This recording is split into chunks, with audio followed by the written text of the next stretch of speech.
ಶ್ರೀ ಶಿವಯೋಗಿ ಸಿದ್ದರಾಮೇಶ್ವರ ಜಯಂತಿ ನಿರ್ಲಕ್ಷ್ಯತನ ತೋರಿಸಿದ ಜಿಲ್ಲಾಡಳಿತ ಮತ್ತು ಕನ್ನಡ ಸಂಸ್ಕೃತಿ ಇಲಾಖೆ ಮತ್ತು ಮಹಾನಗರ ಪಾಲಿಕೆ ಮತ್ತು ತಹಸೀಲ್ದಾರ್ ಇವರ ಮೇಲೆ ಯಾವುದೇ ಕ್ರಮ ಕೈಗೊಳ್ಳದ ಹಿನ್ನೆಲೆ ದಿನಾಂಕ 31ರಂದು ಸಿದ್ದರಾಮೇಶ್ವರ ವೃತ್ತದಿಂದ ಬೈಕ್ ರ್ಯಾಲಿ ಮೂಲಕ ಹೋರಾಟ ನಡೆಸಲಾಗುವುದು ಎಂದು ಸಮಾಜದ ಜಿಲ್ಲಾಧ್ಯಕ್ಷರಾದ ನಾರಾಯಣಸ್ವಾಮಿ ಅವರು ಹೇಳಿದರು.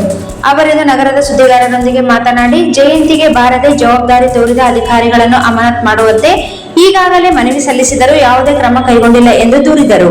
ಸರ್ಕಾರಿ ಕಾರ್ಯಕ್ರಮದಲ್ಲಿ ಸಮಾಜದ ಮಹಿಳೆಯರು ಮತ್ತು ಪುರುಷರು ಜನಸಂಖ್ಯೆಯಲ್ಲಿ ಅತಿ ವಿಜೃಂಭಣೆಯಿಂದ ಮೆರವಣಿಗೆ ಮುಖಾಂತರ ನಗರ ರಂಗಮಂದಿರಕ್ಕೆ ಬಂದು 3 ಗಂಟೆ ಕಾದರೂ ಯಾವ ಅಧಿಕಾರಿಗಳು ಜನಪ್ರತಿನಿಧಿಗಳು ಸರ್ಕಾರಿ ಕಾರ್ಯಕ್ರಮಕ್ಕೆ ಆಗಮಿಸದೆ ಅಪಮಾನ ಮಾಡಿದ್ದಾರೆ ಎಂದರು. ಅದಲ್ಲದೆ ಸಂಬಂಧಪಟ್ಟ ಸರ್ಕಾರಿ ಕಚೇರಿಗಳಲ್ಲಿ ಶ್ರೀ ಶಿವಯೋಗಿ ಸಿದ್ದರಾಮೇಶ್ವರ ಭಾವಚಿತ್ರ ಇಟ್ಟು ಯಾವುದೇ ಕಚೇರಿಗಳಲ್ಲಿ ಪೂಜೆ ಸಲ್ಲಿಸಿಲ್ಲ ಎಂದು ಆರೋಪಿಸಿದರು. ಅಧಿಕಾರಿಗಳ ಅಮಾನತಿಗೆ ಒತ್ತಾಯಿಸಿದ್ದ ಸಿದ್ದರಾಮೇಶ್ವರ ವೃತ್ತದಿಂದ ಪ್ರಾರಂಭವಾಗಿ ಅಂಬೇಡ್ಕರ್ ವೃತ್ತ, ತೀನ್ಕಂದಿಲ್ ವೃತ್ತ, ಮಹಾವೀರ್ ವೃತ್ತ, ಚಂದ್ರಮೌಳೇಶ್ವರ ವೃತ್ತ, ಬಸವ ವೃತ್ತದ ಮಾರ್ಗವಾಗಿ ಜಿಲ್ಲಾಧಿಕಾರಿಗಳ ಕಚೇರಿಯವರೆಗೆ ಬೈಕ್ ರ್ಯಾಲಿ ನಡೆಸಲಾಗುವುದು ಹಾಗೂ ಸಂಬಂಧಪಟ್ಟ ಅಧಿಕಾರಿಗಳನ್ನು ಅಮಾನತು ಮಾಡಲಾಗಿದೆ ಎಂದು ಲಿಖಿತ ರೂಪದಲ್ಲಿ ಆದೇಶ ನೀಡುವವರೆಗೆ ಹೋರಾಟ ನಡೆಸಲಾಗುವುದು ಎಂದು ಎಚ್ಚರಿಕೆ ನೀಡಿದರು.